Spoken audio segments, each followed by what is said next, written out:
I love StreamYard.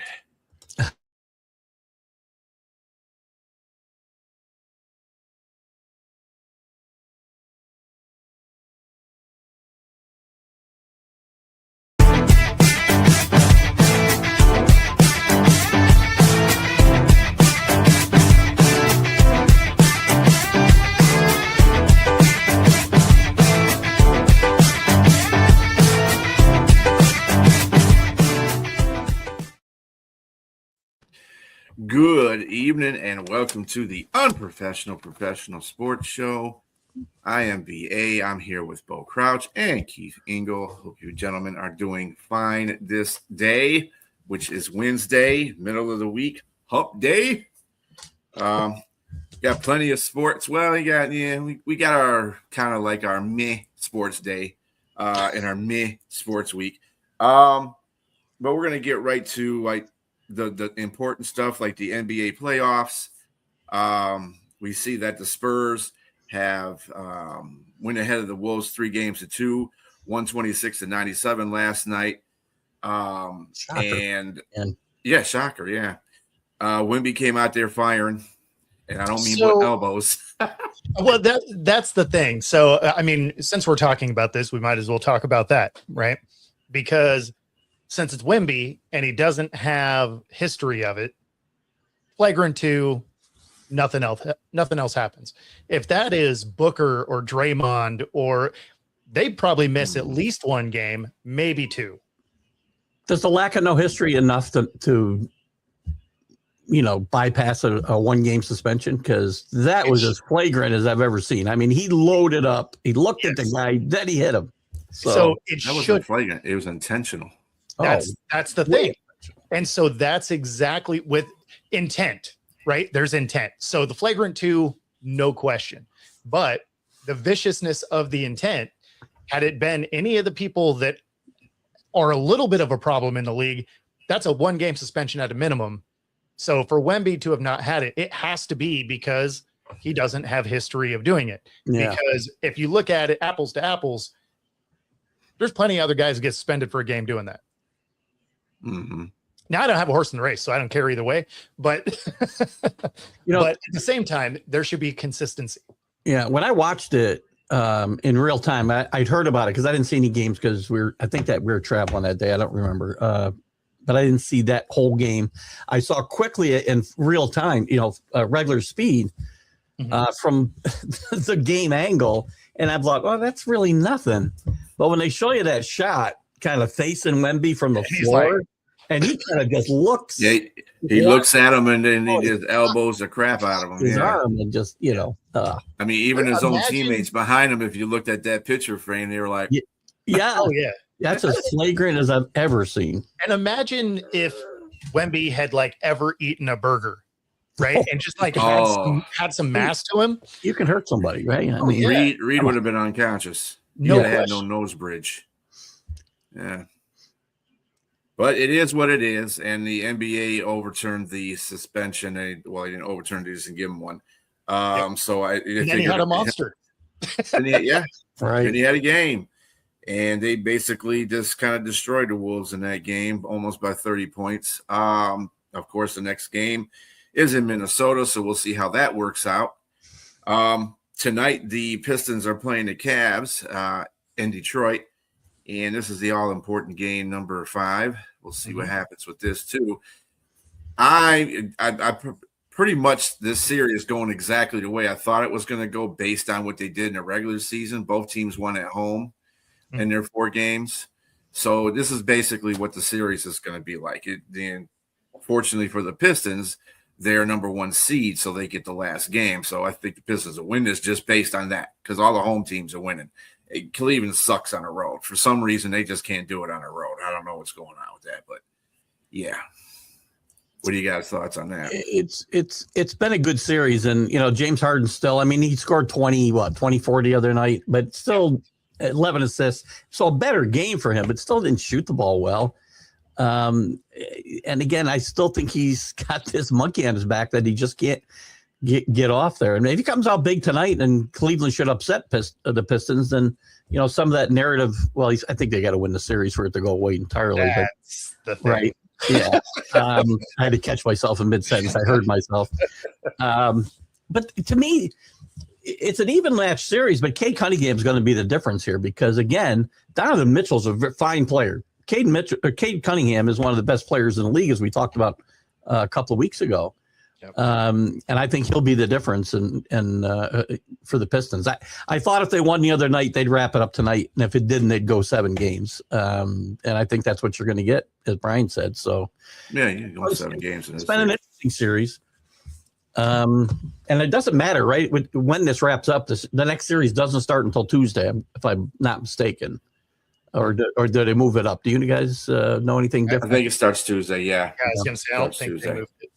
Yeah. I'm torn. So, as a Knicks fan, I'm torn with this layoff, right? It's good to get healthy and get OG healthy and, rest up. But, they were on such a roll. I hate to sit around for a week and not play.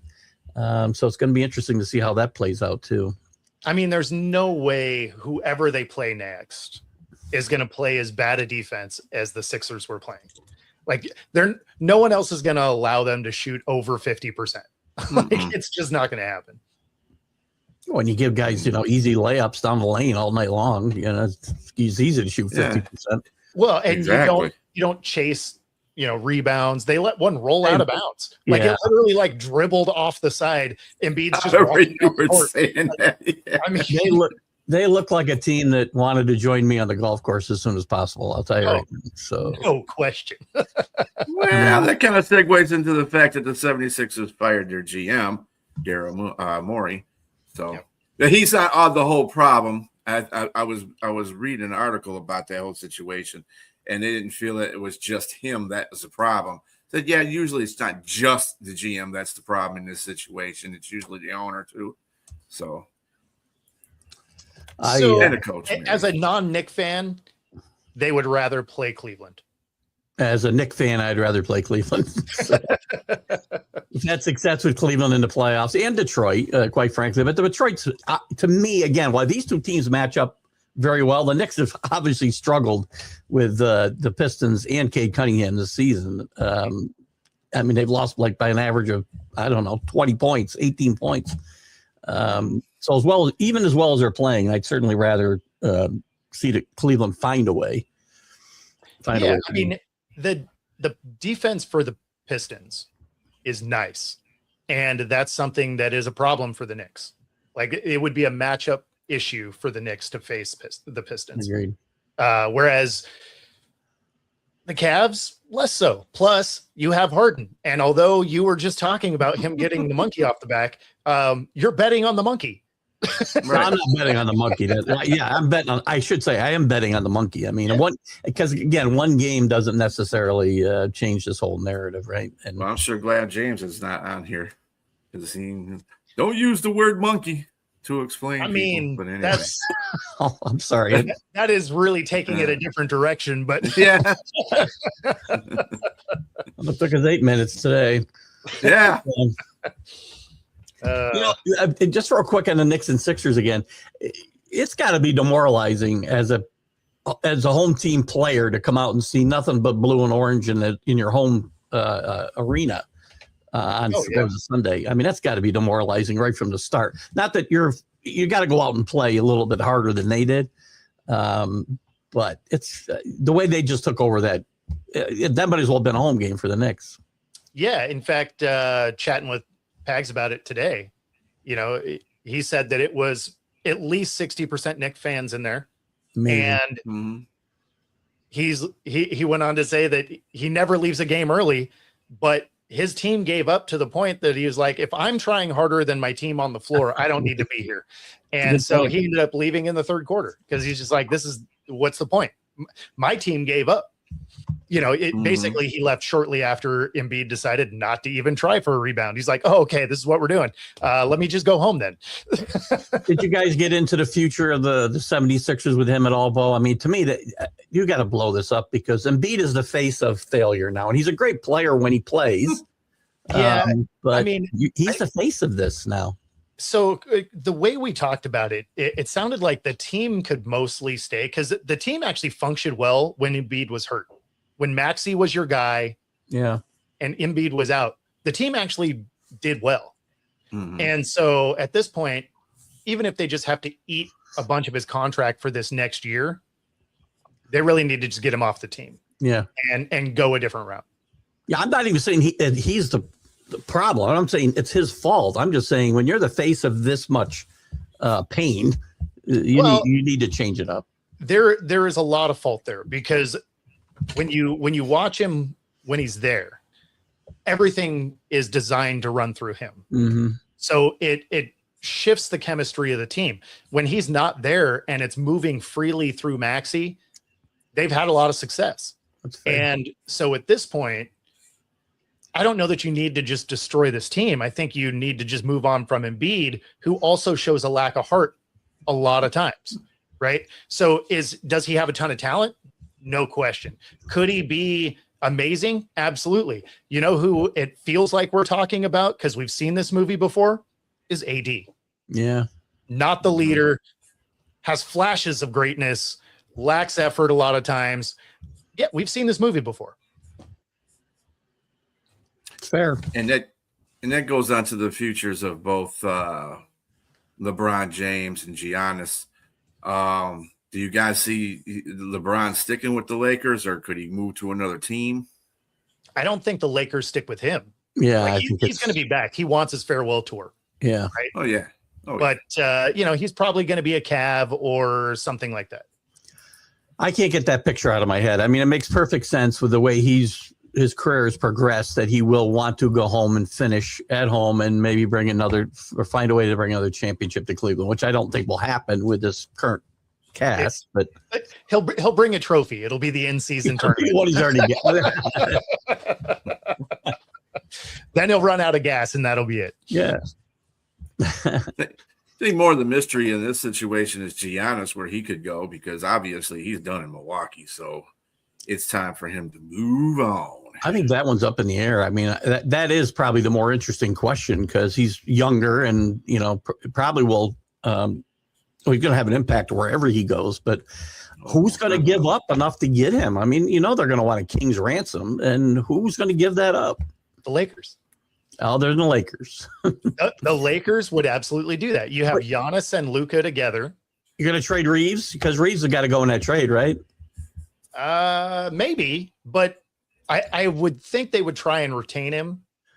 Who else are you going to send with any impact? I mean, draft picks are nice, but you're not sure things, obviously. Now, to me, you're going to have to get back a key starter, and they're not trading Luka, that's for sure. And nobody else there fits the bill other than Reeves. No, like it would be one of those situations where they're like, hey, we'll give you the next 15 years of seconds. Damn. Because they do stuff like that. The right? Knicks, like the Knicks have done stuff like that. Okay, draft day. No, but they do exactly that. Like I remember it was like 3 or 4 years ago. No, they totally are. Yeah. But you package them together and you can move around and whatever. Because I remember it was like 3-4 years ago, somebody traded a player, a first, in like 5 seconds for somebody. I don't remember what the trade was. I just remember hearing the numbers and it sounded dumb. And then it was a real thing.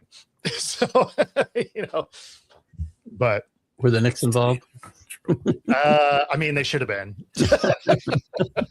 I don't remember exactly the details of the trade. I just remember that it was like this huge grouping of seconds. And I'm like, who cares? Because when you're talking about the NBA draft, or even in baseball, right?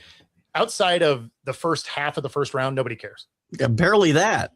Barely that. Exactly. Yeah. When you're like, oh, I have a second rounder, it's like, yeah, cool.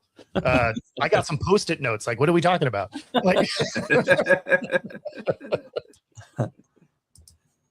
This is a ridiculous lottery. yeah, the lottery's it's dumb. Yeah, and there's really no standout guy this year like Cooper Flagg last year. Yeah. And on some just on some sad news we have to pass along. Brandon Clark, forward for the Grizzly, he passed away at 29. Too young, way too young. And the details are still coming out too about how he passed away. So yeah, prayers out to his family. That's messed up. It's That's too young. suspected that it was a drug overdose. He had been using Cranton, which is a mental health and pain, alleviator. It does fall in the opioid area. He was arrested a few weeks ago with half a pound of it on him. So is that the gas station heroin I heard about today? Is that what they call that? I'd heard that term today. This is a plant, but somebody talked about gas station heroin and something that he was involved with. I have no idea what that is or means, but I don't either. So I don't know. You're my go-to guy for heroin, so I thought you might know. I only sell it. I don't know what it is. No. What the Oh man. No, that's well, and I had to even look up what this was this morning because I'd never even heard of it. But apparently it's to alleviate pain in high doses, and but then at the same time, is it like everything else where it's cut with fentanyl? Yeah, like, that's right. So we don't know for sure. That's just the reported stuff coming out currently, but nothing's been, substantiated. He seemed to be a troubled guy, and it's very sad. 29 years old, obviously, very sad. And the views and the opinions of Keith Ingo are no effect on Bullcrunch. Also, say no to drugs. Right? Whatever pops in my head just comes out my mouth. I gotta my new filter, man. Although, if you need any, just hit TGI Sports.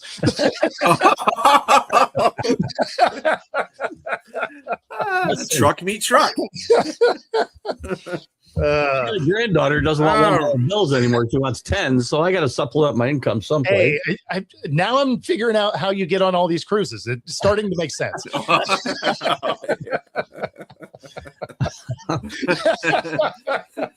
Exactly, Danny. Wow. All of a sudden, ATF is knocking at your door. Right. Knocking at all our doors. Man. Thank you very much. Right. We're all criminally involved. All right, so we're going to shift this to the NHL playoffs.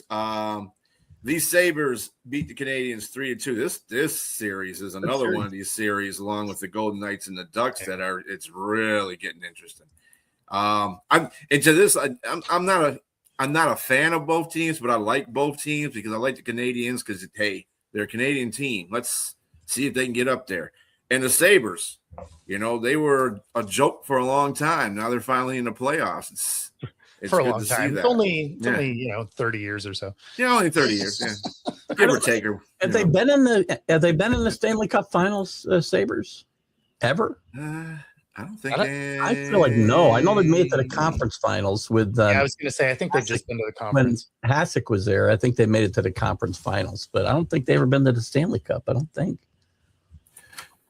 I can check that out for you. Let's see here. Good old Google. Good old Google. Sabres did tie that series 2-2.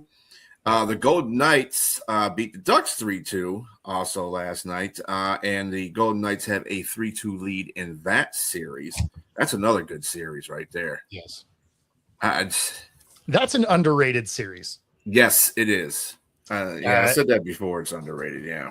Yeah, I mean, I fully expect the Ducks to win this with experience, right? Just because the Ducks are such a young team. I figure the Knights will get it done. But the Ducks have made this a real fight. So that's been cool to watch. The Sabres, Canadians, that's a great series too. I was a little worried when the Canadians jumped out first. Just because the Sabres haven't been there in a long time. And so that's one of those you might get in your own way a little bit. But they've been fighting through. So that's been awesome. And I think that's a thing in hockey that's a lot different than many sports in the playoffs. I mean, you can catch a heater in hockey and you can be like the lower seeded or the unexperienced team and just go all the way. I mean, you can play really good hockey for a whole series and just keep going with that. And the Sabres been playing really good all year. They haven't been the best team, obviously. That would be the Avalanche, who are playing tonight. They're going to see if they can get the gentleman's sweep on the Wild here. Although it hasn't been a difficult gentleman's sweep for Colorado. I thought it was going to be a little bit. I thought Colorado was going to sweep this whole series, but said, not quite, buddy. They really only had that one bad game. Otherwise, Colorado's been doing work. Mm-hmm. I mean, game 1, 9-6. You put up 9 goals. That's ridiculous, right? And then the next one was 5-2. I mean, outside of the one game that they lost, they've been putting up points. Yeah, Jerry owns the entire Canadian portion of the NHL for 44 years. Yeah. On the another note in the NHL, the Maple Leafs fire head coach Craig Berube. I think that's a real surprise because they were doing, they played really well under him. They didn't get nowhere, but they played really well under him. I mean, they didn't really have a point. They didn't really have a good year this year. Well, this year they had a bad year. Yeah, this year, it was, Yeah, they did Jack brought up, we were talking, I don't know if it ever made it to the air. We were talking off air about, teams that have had long droughts. We don't have the Red Sox anymore. We don't have the Cubs anymore. The Maple Leafs might be the major sports team with the longest 67 since 67. Yeah, it might. I mean, there's probably somebody else, but 67 is a long time. 67 is a long. I can't math very good. That's going to be 70. Well, you got the Lions. They haven't won a championship since 57. So, well, there you go. Yeah, I was going to say there's no modern era ones there. So I mean, yeah. That's a good one. So, yeah. As much as I hate to say that, but anyway. The NFL has released some of the schedule, which I'm not going to get into that, but I am going to get into the international series that they have released all of the international games. Yep. We have the Steelers and the Saints going to Paris, France. 49ers and the Rams going to Australia. The Ravens and the Cowboys going to Brazil. We have the Colts and the Commanders going to England, as well as the Eagles and the Jaguars, and the Texans and the Jaguars. Jacksonville calls England home now. Cheerio. Bengals and Falcons in Spain, Patriots and the Lions in Germany, Vikings and the 49ers in Mexico. Roger Goodell is this close to getting exactly what he wants, which is one game every single week for 18 weeks if we get to 18 games. In a foreign country. That's what he wants. I don't get it myself. I mean, I get it. I get it, but you don't get it. I'm with you on that. Get it. So I understand he's a money-making guy, but at the same time, come on. You get it, but you hate it. The fans in those cities get cheated out of a home game, and I don't like it. I get the novelty of a couple of games a year. That's fine. We don't need to be playing. What you just must have listed 10 games. I don't know how many. It's 9. 9. All right. Mm-hmm. That's too many. And he said he wants one game a week. Yeah. At some point. And he's halfway there. Yeah. It's, see, I thought there was going to be, as we get closer to that, I figure it's going to be a lot more like the way the Jags are set up in this one, where it is back to back. Right. So you're spending 2 weeks there and then, which would make a lot of sense. Then you give up one home game, one away game. The league's going to go to 18 games. So you're still going to get your standard 16 amount at home. And so domestically by home is what I mean. Yeah. So I fully expect it to go that route. When it comes to ratings and merch sales and growth of the league and all of that, the international series makes all the sense in the world. So if you keep what it used to be, the big question there is, what does that look like for your season ticket holders? Because, I mean, you have a home game that is nowhere close to home. I have no idea if they make them buy that game or not. They can't make them buy that game, I would think, but you buy those tickets before the season. Yeah, if you got season ticket, you get those tickets beforehand. Yeah. So exactly. I have no. You're probably getting a credit for it. Hopefully. Like, hey, you're gonna be sending me over there to watch them because I paid home ticket prices now, so you can send me over there. So go ahead, cough up the bill, cough it up. That's never gonna happen. The Bears and the Lions do play on Thanksgiving, by the way. So. that's already been put out there. What's Danny got to say? Yeah, so I get it, Danny. Bring the hate. That's fine. No, so that is where I like the way the Jags have it, where they're there for 2 weeks, right? I don't like how the Niners have it. I think they did the Niners a very real disservice here. The only qualifying factor this is it's Mexico City, which time zone wise is the same as Texas. And so in that scenario, yeah, you have some travel, but from Cali to Mexico City, it's about the same as flying to the East Coast. So it's actually not as bad as you think. It's about a 5.5 hour flight. So that is no different than them going to play the Patriots or something like that. So when it comes to that type of situation, it's not a horrible thing. The only downside is that's technically a home game for them, I believe. And so, yeah, being on the road for a home game is terrible. So I fully agree with you there. 100%. But yeah, I don't like it. And they're in the division. If you're going to do it, I would rather you take that travel, spend 2 weeks there and come back. Maybe you come back to your bye week, something to that effect. And I'm saying this as a Seahawk fan who is generally the most traveled team every single year because we're in the Northwest, which is by absolutely nothing. Well, I think the thing that bothers me the most about it, you got teams that are going overseas twice at least. A couple of teams are going over there twice. The 49ers are one of them. Jaguars are another, even though the Jaguars technically their home is in London. But you still have that. You know, their owner owns the stadium. So, yeah, they get some pretty nice accommodations when they go. And San Fran, this isn't an overseas game. This is Mexico. So it's true. It's same time zone. You don't have all that jet lag that you have. Well, they play in Australia too. That's what I'm saying. They also play in Australia. So it's like, it's not the Mexico thing. I understand. Anything in the northern hemisphere is fine with me. North-south hemisphere is fine with me. But going overseas, I still can't buy all that. I'm not even thinking about the people, the ticket holders. I mean, I'm thinking about them too, but also the players, man. That's got to drain the players. You may not think that, but that's your body clock. It takes forever to recover your body clock in those situations. Yeah. And I know they get buys after that and whatnot, but the whole thing is just overinflated. The good thing for the Melbourne game, right, down in Australia, is it's to kick the season off. Mm-hmm. And it actually goes before the official.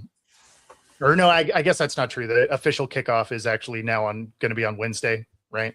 So, so it ends up being a Thursday game, right? So, I mean, they basically get a small bye for week 2 anyway. So, I mean, at least they did it in the right way. They give you as much time going into it as you might want to play that game. And then you have an extended week coming back, which is good because it only takes 20 hours to get there. No big deal. Yeah, and so also the Green Bay Packers will be taking on the Rams on the Thanksgiving Eve game, which is on Wednesday. So we're just about hitting every day of the week for the NFL here. So I hate Wednesday games. Oversaturation is not a good thing. I'm sorry. You hate Wednesday games? What the hell is a Wednesday? That's what are you doing? You're playing Sunday. You're going to play Sunday and Wednesday. I mean, I don't know when they play or they don't. Maybe they got a bye. Off a bye. They'd have a bye going into it. Yeah. They have a bye going into it. Can we just get, do we have to play 7 days a week? I mean, I don't know how we do these. Tuesdays are off limits. Yeah. If you're Goodell, yes, you do. Yes, you do. Well, Fridays were off limits every day. Fridays were off limits for decades because of high school football in large part of this country. So, and now that's starting to go away. I guarantee you that will fade away at some point. So I want to watch football all the time too. I really do. But I don't need it 7 days a week. So there's something to leaving people wanting more, right? And looking forward to, I can't wait till Sunday or Saturday or Friday or Tuesday whatever day we're talking about. But it's too much. Come on, play the games here and go play them on Sundays. Monday night. And Erwin, I'm with you there. Like, I don't like that you have to go to all these different streaming services to be able to get all your games. Netflix if you got more games too, right? So yep, Netflix is getting some more. And of course, even on the normal, that Wednesday game, right? Yeah, exactly. And on the normal broadcast, some of them are split up into those broadcast stations streaming services. So NBC, some of the games that they're hosting are now on Peacock. Right. And, so if you were to try and catch every single game, last year is going to be $1,500. It sounds like it'll be about $100 more this year. The only beneficial thing to being on Peacock is you can say live on the cock and you're, it's a TV station. Hey, we had to get It's on the cock. There you go. That's all you got to say. Hey, make sure you send me your letters about heroin and not not cock. Heroin's acceptable, but all right. I know you do, man. I didn't even see what Danny said about me. What do you say now? It's Vrabel taken to Germany. That's actually pretty funny, actually. That's great. Okay, from smiles to sadness again. Just all right. Over here. Yeah, we're just buzz killing here. So in the NFL, we lost two players. Charlie Young, tight end for the Niners, back in the Super Bowl days. He died at 75. Craig Morton, quarterback for Dallas and Denver. He passed away at 83. I remember watching Craig Morton, man, for both Dallas and Denver in my young football life. And I used to like the Broncos, so. Yeah. I'm more mobile right now at 66 than Craig Morton was at any point in his career. I'm sure. Just saying. But he had some good moments in the NFL. That 77 season, I think he was the NFL MVP, if I'm not mistaken, before they got destroyed. I think he had technically the worst Super Bowl of any quarterback, because I think he had a rating of, well, maybe Tony Eason had a worse game, but Craig Morton, I know, had a 0 passer rating against the Cowboys that day. So that's pretty amazing, because you have to try to get that. Because if you just throw it in the dirt the whole day, it's like a 37 something. Yeah. Well, he threw like 3 interceptions and only completed 5 passes, and so something like that. Not a good day, but a fine.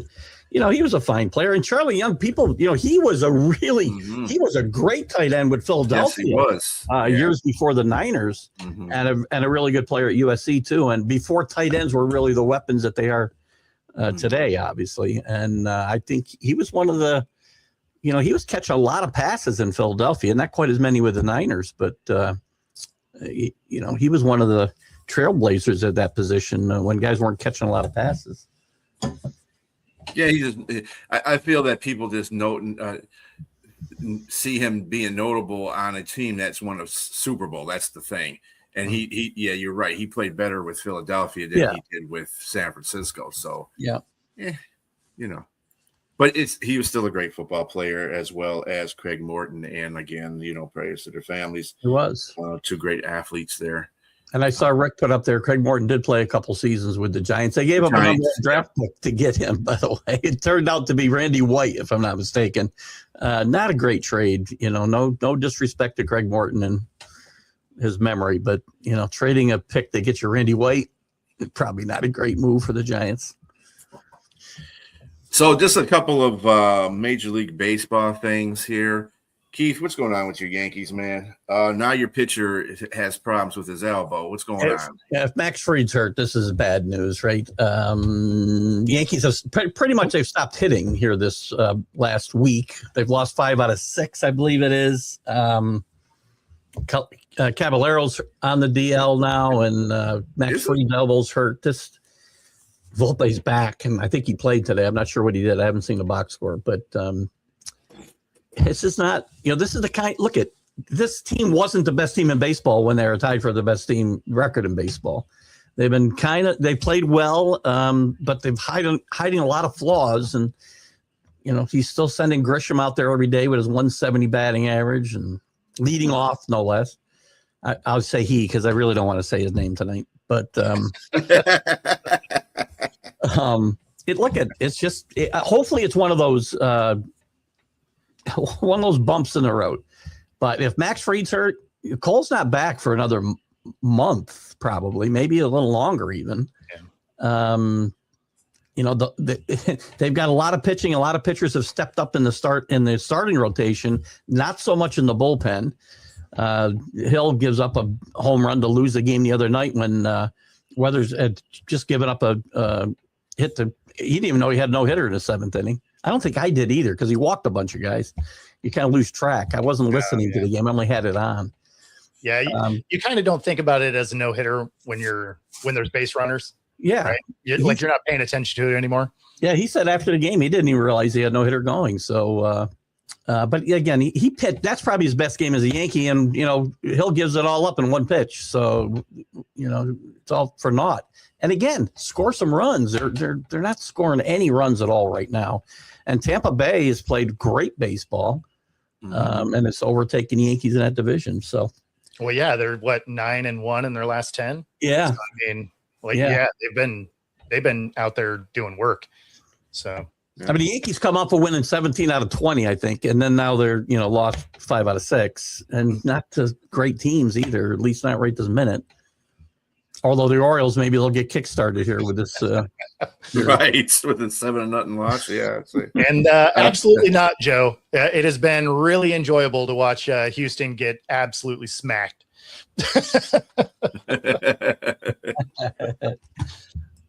Don't say that because Liz is one of our viewers. She's also a Houston Astros fan, so she's not liking that either. Hey, go M's! The thing that's funny is it doesn't even matter. So the Mariners are on the roller coaster. It's like we're rolling into Six Flags. There's a million roller coasters to go ride, and we ride the same one every time, even though we know the payoff isn't very good. So we are terrible in April, and then we'll start to figure it out in May. And by the middle to end of May and June, we'll play some really good baseball. We might even mess around and take the division lead. And then we'll head into the All-Star break. We'll forget how to play baseball altogether. We'll go on a ridiculous slide, and then we'll go on a heater to miss the playoffs by 1 to 5 games. And we do this consistently. So you look at last year. It sounds like the same thing he said last year, and then they went into the playoffs. Well, you know what was different last year? We actually did something at the trade deadline. Yeah, something we never do. Yes, you did. Yeah. Players, yeah. We never do that. Right. And then you hit the nail on the head too, Bo. You said that my man wasn't going to be playing as good as he was before. Oh yeah. Cal, there was no way. There was no way he was going to do that again. And I got so much hate from within my fan base because they're like, "Oh, you're just a hater," and all of this. Like, it was a record-setting year. Like, people don't generally do that anyway. I said he would be like a 35 to 40 home run guy. I don't even know if he gets there. He's batting like a 157 and has 7 home runs on the year. Yeah. Not good. He did take a shower with his clothes on, though. So, I mean, that might help him out a little bit. Broke him out of that slump.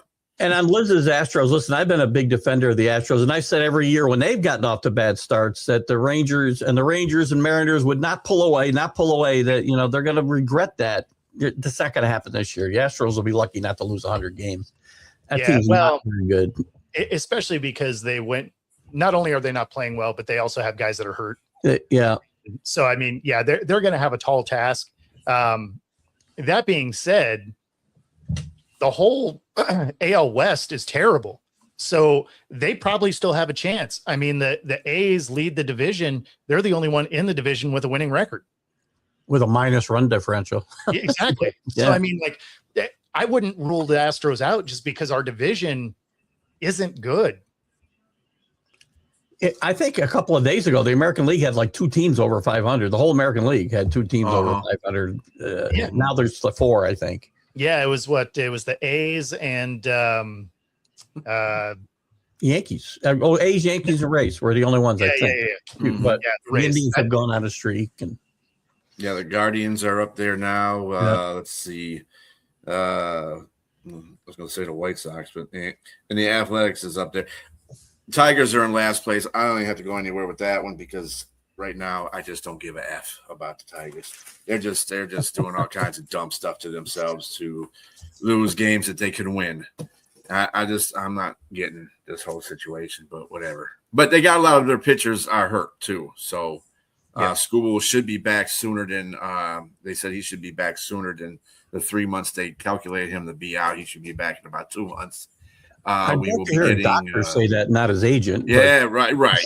And then Verlander is coming back soon as well. And then Mize will be coming back. He'll be off the 15-day IL any minute now. So they're going to get back some of their lineup. And of course, they still got Valdez. I want to hit people, Valdez, So whatever. Anyway, beating that dead horse. Danny, you're supposed to keep the tar on the bat. You got to pay for shipping. That's what I'm telling you. I can't eat the shipping costs. Man. So, Bo, I see you got something lined up for us here. Yeah. So since we're talking about Major League Baseball and the ABS is widely used this year, right? We have umpires deciding to ignore your ABS challenge. So this one, he ignores it from both teams and then tosses a coach. So this is the clip. There's the 3-1 to Ward. And that'll miss. It will be a walk. Taylor Ward does that quite often, but it looks like they were trying to challenge. Obviously, he's happy. Very frustrated dugout because the ABS challenge was trying to get in. 2. Messiah will challenge. Did he get credit where he tried to challenge? Torres is now disallowed a challenge for both catchers. I don't understand what Torres is doing.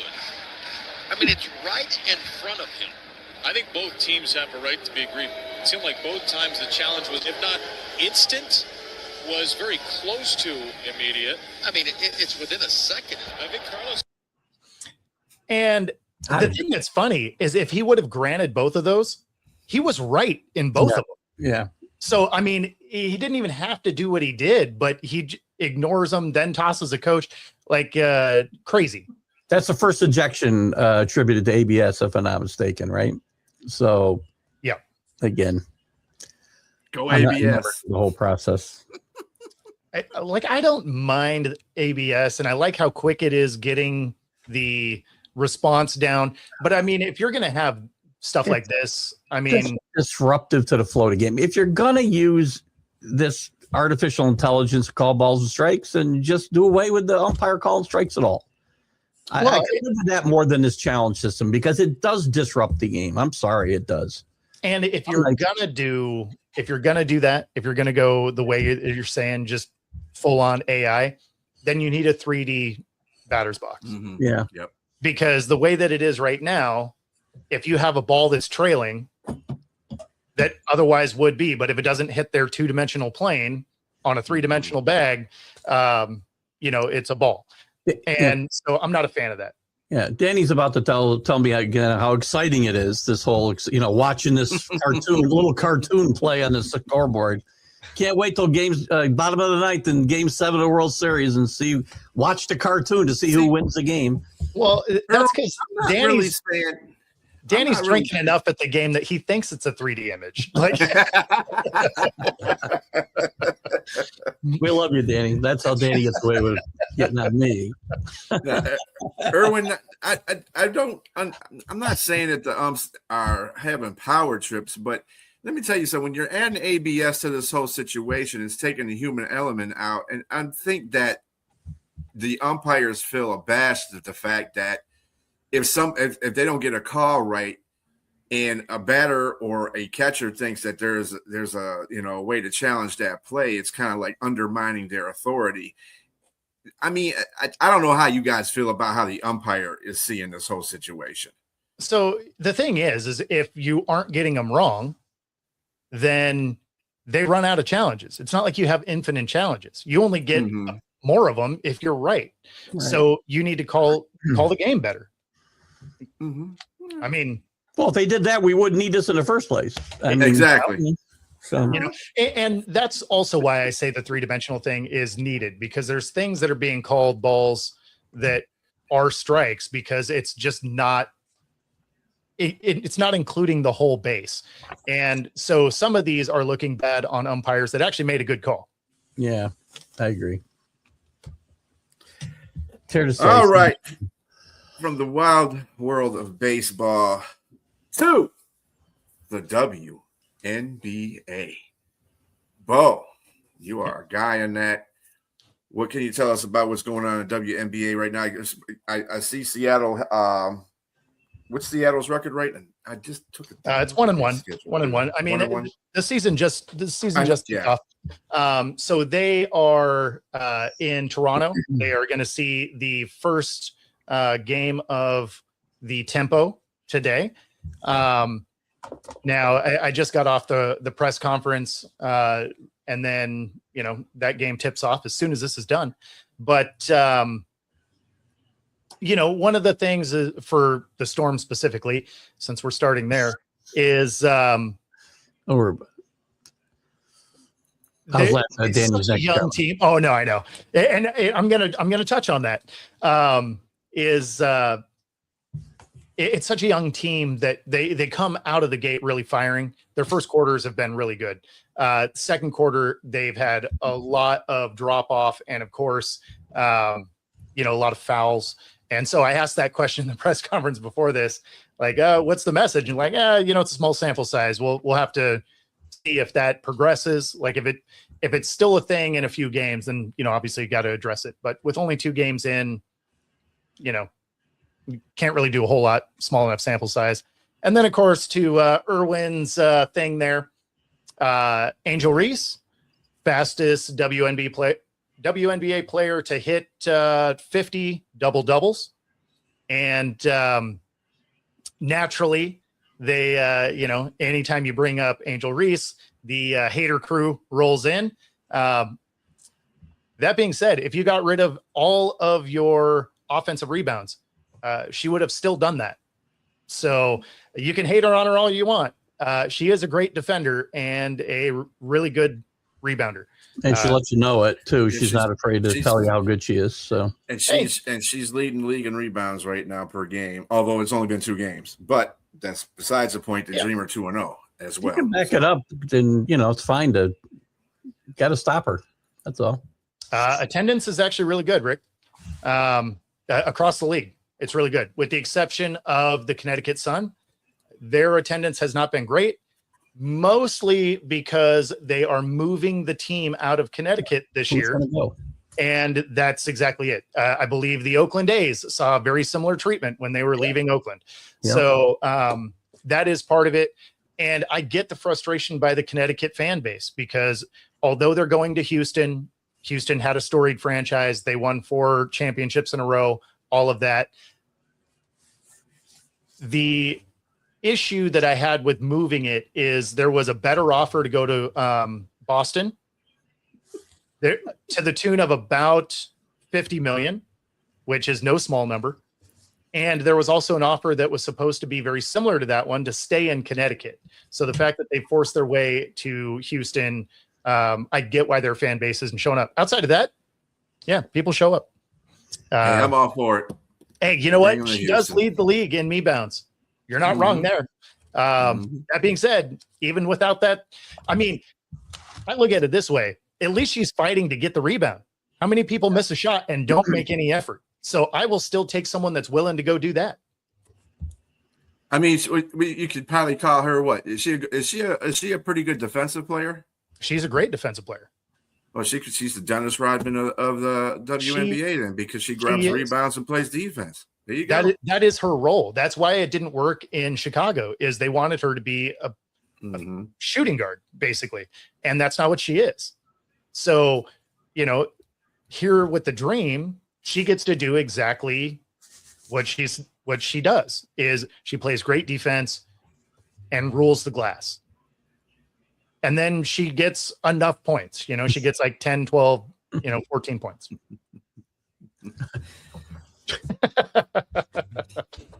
I'm assuming that was in Connecticut. He had those free tickets. Yeah.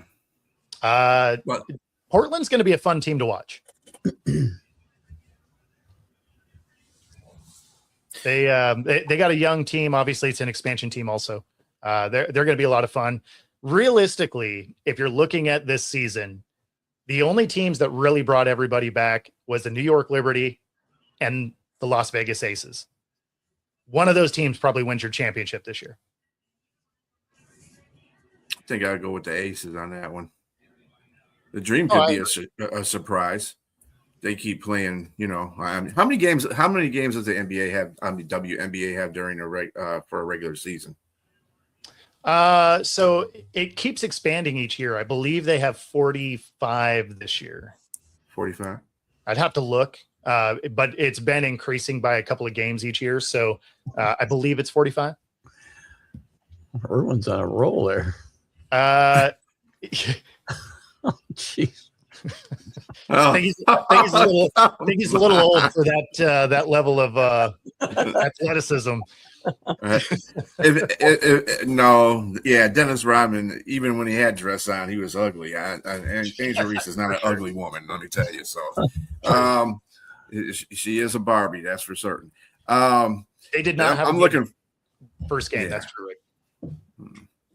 I'm looking forward to next year too, with the Sun moving to Houston as well as the Detroit.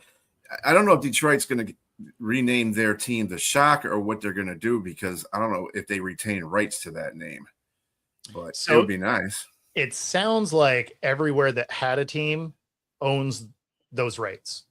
Everywhere. Okay. Yeah. So if when they come back, it very well would be that, unless whoever buys it wants a different name. Who's moving there? Is that an expansion team? Who's going to Detroit? Expansion. Yeah. Yeah. So there's an expansion there, and then there's Philly, isn't it? No, I don't think it's Philly.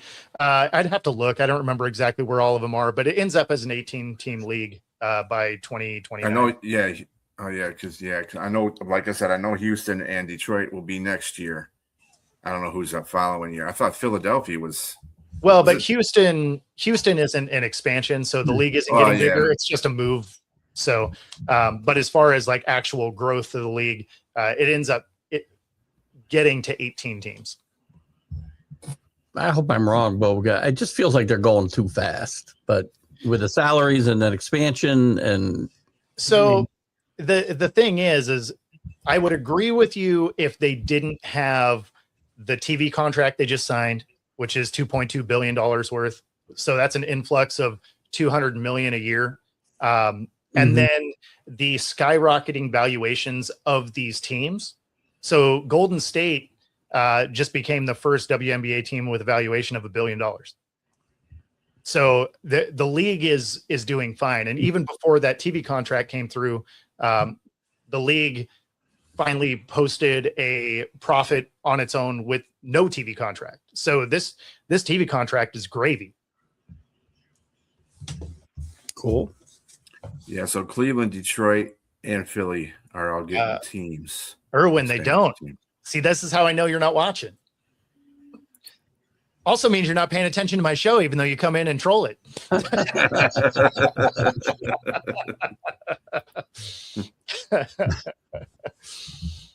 Subsidizing what? Well, they used to, because it's partially owned by the NBA. They won't need it if that's Yeah, they expand 18 teams and they start making that moolah. Yeah, and they got the TV contracts too. So they have to pay that money back, Bo. That the NBA supported them for the last 2 decades, or no? No. I mean, think about the NBA. It didn't turn a profit until it was almost 40 years old. Well, I get it. So, I mean, none of these leagues did. That's why I laugh when people are so down on the WNBA. They're like, oh, they didn't make a profit. And it's like, okay, so you don't know sports history. That's fine. But to look back at all the other leagues, they didn't make money for a long time. None of these leagues came in and just made money. Just in, by the way, before everything, but the kickoff game for the NFL season is going to be both Seattle Seahawks against Keith Ingles' New England Patriots. That is going to be the first kickoff game. Rumor is Will Campbell will show up to that game, but we're not sure yet. So yeah, I don't know why everybody thought which part is wrong, Erwin. I don't know why everybody didn't think it was going to be like that. Like, people kept talking about, oh, it's going to be the Bears. It's like, why would it be the Bears? Why wouldn't you just do the rematch? Like, that makes the most sense. So I think that's what it should be every year. I think your kickoff game should be the Super Bowl teams that played the last season, unless they're not playing in the same division. I mean, assuming they're scheduled for that yeah season, right? But I feel like you could adjust that schedule a little bit, right? Yeah. Because you always have that one random team. So you play the two divisions, and then there's that, couple of fill-in teams. So I feel like if you win the Super Bowl, one of your fill-in teams is last year's Super Bowl, right? So we start 1-0 or 0-1, sorry, and the Mike Vrabel story continues till at least week 2. Yes. Another thing I want to mention too, I think it's really cool. Detroit goes to Buffalo week 2 to open a new Highmark Stadium for Buffalo. I think that's really cool. I just want to. I don't care about the team. I mean, I care about the teams playing, but the sense that they're going to open a new stadium, that's awesome to me. You get to see it. Listen, as somebody who paid if somebody paid and helped subsidize that stadium, I'm going to invite you in free, Brian. So go on.